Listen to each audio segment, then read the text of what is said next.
colleges. They're the places that produce those good skills.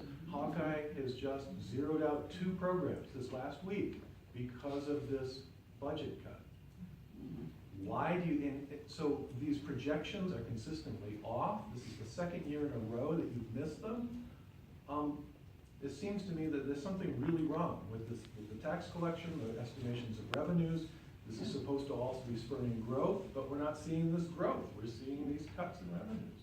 So I'm just wondering if you could address that and what the plans are so that we're not continuing to do these, as it was noted, highly disruptive cuts, often in the middle of a budget year. Well, if you raise taxes and take more money from people, you actually pull back and drain on the economy, and it just makes things worse. So, that's why we've got to balance our budget. You've got to have revenues and you've got to be able to invest. If you starve your investments, you're not going to have any growth. Thank you. Go ahead. Okay, Deb. mine is two parts here, and it has to do with, you mentioned expanding online academies for K-12 education. How do you, as of right now, there are no requirements, no guidelines to these online schools. Are there gonna be guidelines put in place for them if you are gonna expand and let's face it, these are for-profit companies coming in, so they're gonna make money off of our families, off of our kids, off of us taxpayers. So are there gonna be guidelines put on, requirements, the same type of requirements you put on public K-12 educators? The testing, the curriculum, and all the guidelines, are you gonna put those on the online companies?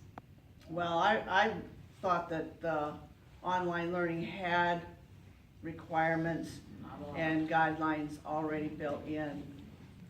So that was my understanding. Okay, then to piggyback on that, homeschoolers, they don't have the guidelines either. And how do we justify using taxpayers' money for a voucher for homeschoolers, or to go on to a private school, or go on to one of these online academies, when there are no requirements?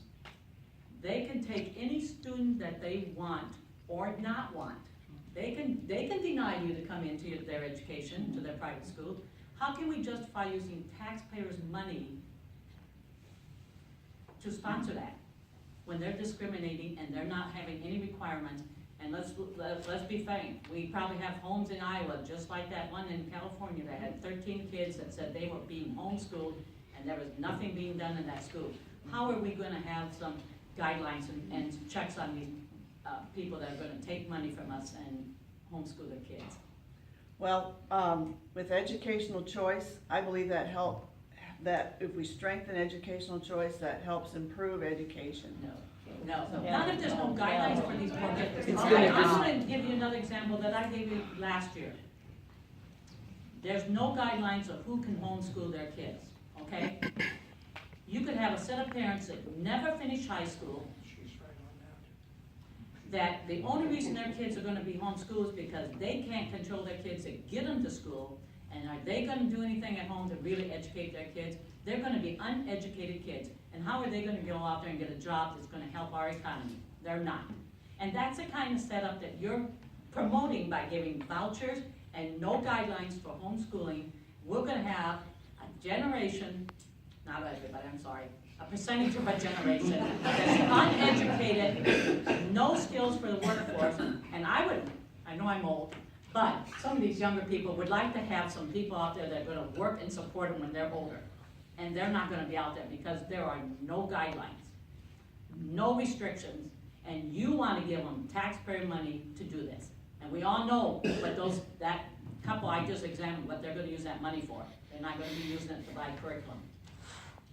How can you justify voting for it? Well, And you like will I support said, it, Sandy, and I know you will support the voucher system. So how do you justify that? well, I just told you, Deb.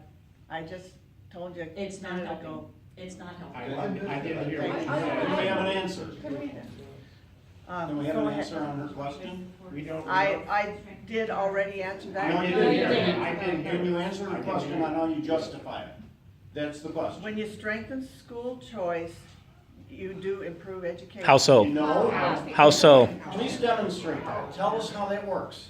Well, if you want to email me, I can. No, no, no. We're here. We're here right now. This is why we're here, to get answers from you.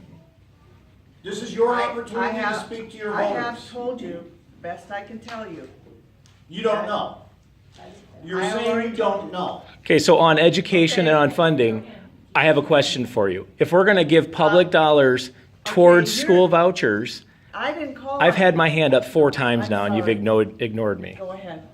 So if you're encouraging vouchers and choosing schools, you talked about how a lot of the budget is going towards education for K-12. Is that funding going towards the schools that kids are picking, or is that funding going towards the inner city kids in Waterloo? Those schools don't get the funding. The schools that need the funding the most don't get the funding. Okay. That 42% of the budget, that goes to, 42% of the budget goes towards K through 12 education. That's $6,664 per student that schools get. Once they certify their enrollment, they get $6,664 per student from the state. That's what that 42% represents. Okay, right there, go ahead. What Minnesota? Okay, sorry.